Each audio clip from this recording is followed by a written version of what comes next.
The first major test of Formula One's radical 2026 era was supposed to be McLaren's moment of momentum. A fresh set of regulations, a brand new car, and a championship-winning driver in Lando Norris, already putting solid mileage on the board. But when Oscar Piastri finally took over in Barcelona, everything changed.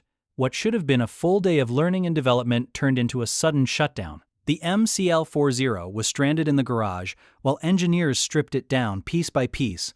Only 48 laps, less than a third of what rivals like Ferrari and Mercedes managed. And almost instantly, hidden footage and fan theories began circulating online, raising a shocking question. Was Piastri deliberately given a problematic car once again? After the controversial moments of 2025, suspicion exploded across the paddock. If you want the full breakdown of what really happened, the technical truth behind the failure, and what it could mean for McLaren's 2026 campaign, make sure you subscribe now, because this season is already shaping up to be explosive. What initially appeared to be a routine technical hiccup during McLaren's first major outing of the 2026 era has rapidly evolved into one of the most talked-about moments of preseason testing in Barcelona. Officially, the team insists that Oscar Piastri's curtailed running was caused by a fuel system issue, a problem serious enough to force engineers to strip down the MCL40 inside the garage, in search of the root cause. But in Formula One, where every movement is scrutinized and every delay fuels speculation, the situation has quickly taken on a far more controversial tone. On the surface, McLaren's explanation sounds logical. The 2206 regulations have introduced some of the most dramatic technical changes the sport has ever seen. Smaller and lighter chassis, active aerodynamics on both axles, and an entirely new power unit concept built around a 50-50 split between electric power and sustainable fuel. Integrating these systems is a monumental engineering challenge, and reliability problems are almost expected during the first shakedowns.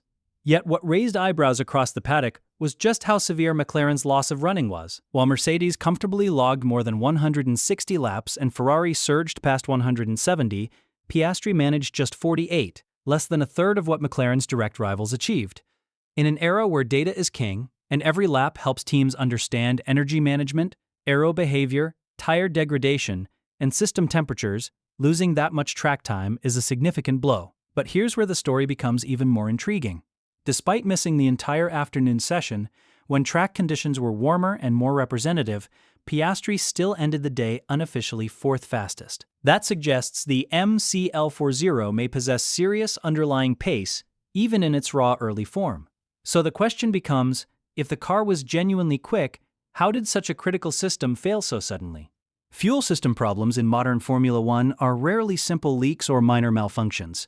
They involve complex networks of pumps, pressure sensors, cooling systems, and electronic controls that must work perfectly in harmony with the hybrid power unit. In the 22.6 cars, where energy deployment strategies are far more aggressive and tightly regulated, any disruption in fuel flow can instantly shut down performance or force teams to halt running entirely for safety reasons.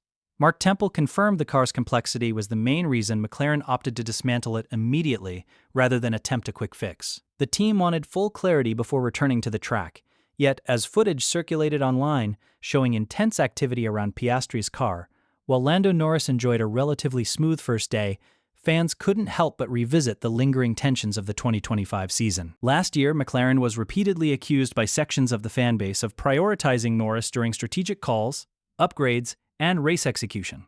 Some believe Piastri was subtly sacrificed to secure Norris's championship run. So when the new era begins, and once again it's Piastri who suffers the major setback, suspicion exploded.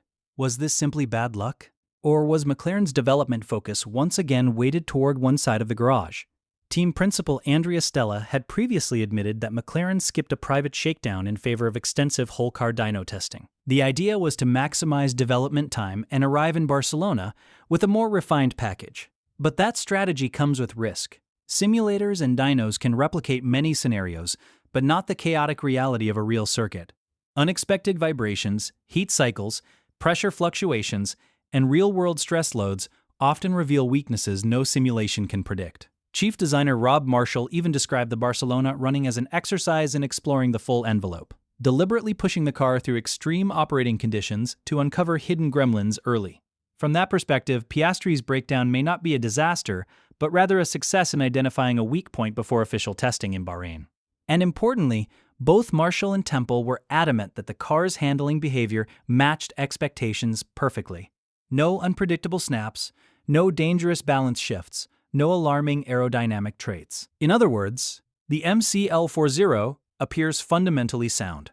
Oscar Piastri himself reinforced that narrative. He openly acknowledged the fuel system issue but spoke with enthusiasm about the new generation of cars. He highlighted how different they feel, how reduced downforce changes driving style, and how energy management will become a crucial performance differentiator in 2026. He even confirmed that the team has already identified areas to improve, suggesting the limited running still delivered valuable insights.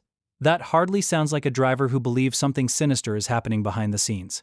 There's also another key element many overlook. Mercedes power units, which McLaren runs, have demonstrated strong reliability throughout the Barcelona shakedown across multiple customer teams. That strongly implies the issue is unlikely to be a fundamental engine flaw.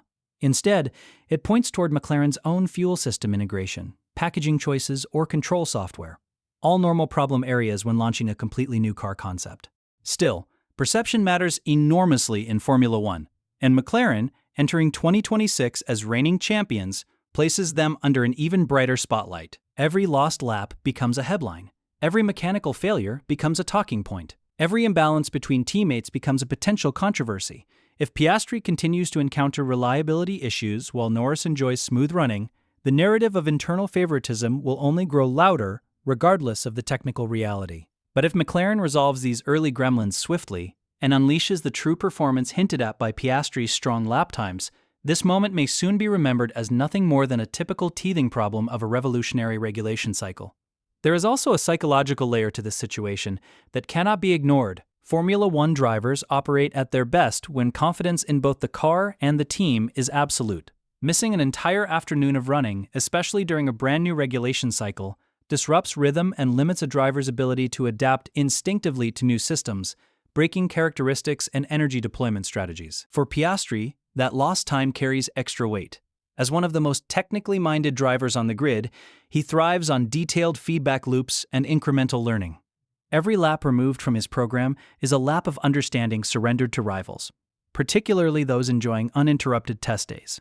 While Norris was refining balance and exploring setup windows, Piastri was confined to the garage, absorbing information secondhand rather than through feel. This is why Bahrain now becomes such a pivotal checkpoint for McLaren. It is not merely about recovering mileage, but about rebalancing internal momentum. Clean, trouble-free running for both drivers would instantly cool the narrative surrounding favoritism and reliability.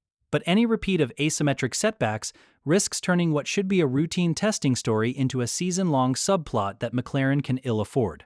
With 6 more testing days scheduled in Bahrain, under far more representative conditions,